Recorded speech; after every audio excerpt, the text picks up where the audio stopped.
got dropped off, it's most likely.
Away.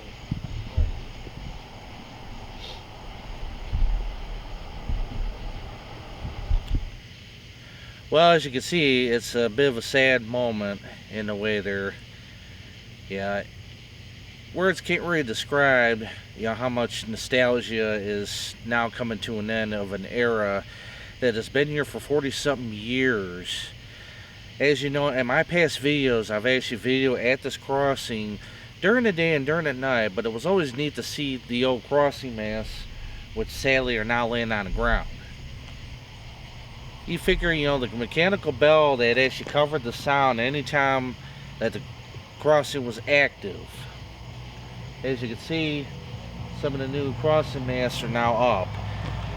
I had gotten talking to a CS6 employee who basically said that this was a better way of handling maintenance on these crossings.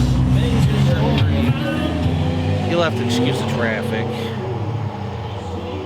This is a better way of handling maintenance on these crossings. Back in the day, the older style, they would actually have to use a boom just to get up and replace any sort of lens, bulbs and all for these flashers. Of course, they were actually replaced with LEDs. But now, going to a more safer setup where they can actually go up the ladder and actually cross over to do any general purpose maintenance. But for 40-something years, these crossing masts have guarded this crossing here on Cumberland St in Cowan. It's kind of a sad thing to say that the end of an era has come to pass. As many times as I rail fan here, this particular area has changed. First off, on the other side used to be a block signal. The museum I'm a part of, we have ownership of it, so it had been saved. But it was sad to see that go. That was back in 2014 when all that changed. When CS6 extended the 2-track from Decker down to Cowan. And of course they, placed a newer signal, which you've seen in some of my videos. Now the next thing that has happened is replacing the crossing masts. Again, just another sad detail, that history is being written off, because, certain companies are trying to make upgrades for more safer movements. Now, what I understand from this is, as you see here, Panning the camera, this crossing is now double gated. Why they did this? People had a tendency to run the crossing anytime a train was approaching and the crossing is active. They would run it on either side because they didn't like waiting 5-10 minutes for a train to pass through. They were in too much of a hurry. Now they can't do it. And this is saving a lot of headaches, you know, especially for people that have had near misses here. And there's been accounted for near misses. And you won't have to see any of those that often once you just had an ambulance go by. But times have changed. It's sad to say, but times have changed.